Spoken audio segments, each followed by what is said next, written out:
दोस्तों, एक एमबीए पास महिला ने दिल्ली हाई कोर्ट में अंतरिम गुजारा भत्ता के लिए अर्जी लगाई और घरेलू हिंसा अधिनियम के तहत महिला की जो अर्जी को कोर्ट ने खारिज कर दिया। और कोर्ट ने यह तर्क दिया कि वो काफी पढ़ी लिखी है और खुद को मेंटेन कर सकती है। दोस्तों, गुजारा भत्ता यानी मेंटेनेंस को लेकर आमतौर पर लोगों को ये लगता है कि इसे तलाक के बाद पति को अपनी पत्नी को देना होता है। दोस्तों, और ऐसा नहीं है। आज इस वीडियो में हम लोग समझेंगे कि किन किन कंडीशन में कौन कौन लोग गुजारा भत्ता यानी कि मेंटेनेंस के हकदार हो सकते हैं, और मेंटेनेंस से जुड़े कई सारे व्यूअर्स के सवाल रहते हैं।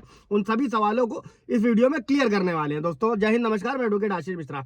लाइक कर दीजिएगा, शेयर कर दीजिएगा, सब्सक्राइब कर दीजिएगा दोस्तों, ताकि ये इन्फॉर्मेशन और लोगों को मिल सके। सबसे पहला सवाल उठाते हैं दोस्तों कि मेंटेनेंस यानी गुजारा भत्ते का मतलब क्या है। दोस्तों, जब एक व्यक्ति दूसरे को खाना, कपड़ा, घर, एजुकेशन, मेडिकल जैसी बेसिक जरूरत चीजों के लिए जो है फाइनेंशियली सपोर्ट करता है तो उसे मेंटेनेंस यानी कि गुजारा भत्ता कहते हैं। अगला सवाल क्या था दोस्तों कि मौजूदा मामले में जो अभी मैंने जजमेंट आप लोगों को बताया था उसमें अंतरिम गुजारा भत्ता की बात की गई है। तो गुजारा भत्ता कितने तरीके का होता है इसको भी समझ लीजिए।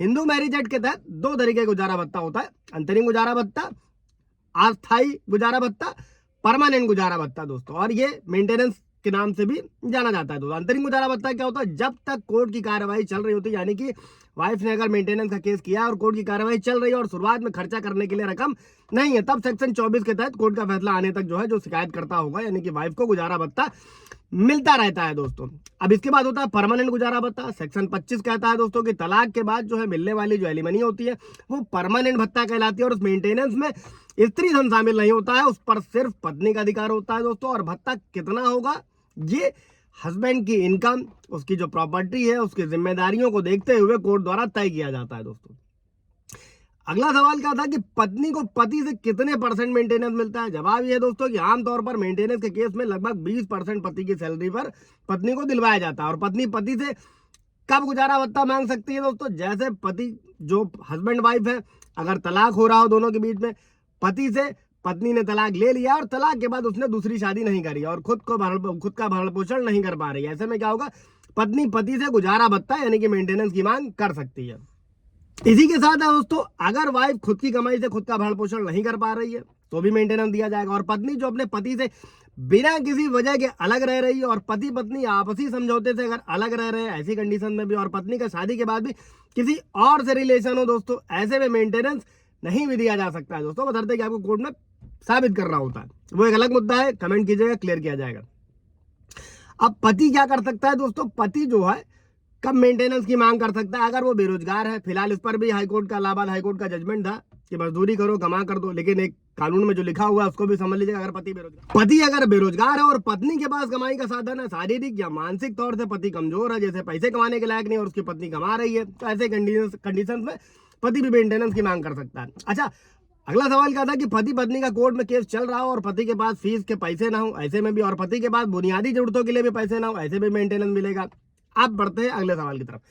मेंटेनेंस की अर्जी कोर्ट में कब लगाई जा सकती है दोस्तों? महिलाओं का जो अधिकतर सवाल रहता है, अगर पति और पत्नी के बीच रिश्ते खराब चल रहे हैं, दोनों एक दूसरे के साथ कानूनी तौर पर नहीं रहते हैं, और अगर महिला और बच्चे अपना भरण पोषण नहीं कर पा रहे हैं, मतलब उनके पास रहने का घर नहीं है, खाने के पैसे नहीं है, कपड़े खरीदने का पैसा नहीं है, कोर्ट आने तक का पैसा नहीं है, तो इस तरीके के सभी खर्चे जो होते हैं दोस्तों वो मेंटेनेंस में आते हैं। और जब मेंटेनेंस की अर्जी कोर्ट में लगती है दोस्तों, उसके बाद मेंटेनेंस कोर्ट द्वारा माना जाता है। अगला सवाल क्या था दोस्तों कि पत्नी अगर कामकाजी है तब उसे मेंटेनेंस देने का क्या नियम? जवाब यह है कि अगर पत्नी जॉब करती है, शादी से पहले जॉब करती थी, मतलब उसकी क्वालिफिकेशन ऐसी है कि वो नौकरी या बिजनेस करके अपनी बुनियादी जरूरतों को पूरा कर सकती, ऐसी कंडीशन में कोर्ट महिला को मेंटेनेंस नहीं देता है। लेकिन इस पर भी अलग अलग कोर्ट्स के अलग अलग जजमेंट है जहां पर मेंटेनेंस दिया गया है, क्योंकि ये एक्चुअल स्थिति पर निर्भर करता है, केवल एक जजमेंट पर डिपेंड नहीं करता है। दोस्तों, अगर आपका भी कोई केस है तो आप पूछ सकते हैं। अगला सवाल क्या था दोस्तों कि तो फिर कमाऊ पत्नी जो है वो कभी भी गुजारा भत्ता नहीं मांग सकती? ऐसा नहीं है। सुप्रीम कोर्ट के फैसले के मुताबिक कामकाजी पत्नी जब अपनी कमाई से खुद का खर्च नहीं उठा पा रही है तो पति से मेंटेनेंस मांग सकती है। दोस्तों, इस पर कई सारे जजमेंट है। अगला सवाल क्या था कि अगर पति बेरोजगार है क्या तब भी उसे गुजारा भत्ता देना पड़ेगा? दोस्तों, जवाब है हाँ। अगर पति बेरोजगार है और शारीरिक रूप से या मानसिक रूप से कमजोर है तो उसे गुजारा भत्ता देना पड़ेगा, भले ही उसे मजदूरी क्यों ना करनी पड़े, क्योंकि लेकिन अलग अलग मामलों में कोर्ट जो होता है दोस्तों वो इस बात का फैसला बदल भी सकती है, इसलिए ये पर्टिकुलर किसी केस पर डिपेंड मतलब निर्भर नहीं करता है। कोई सवाल जवाब होगा तो पूछिएगा। Thank you.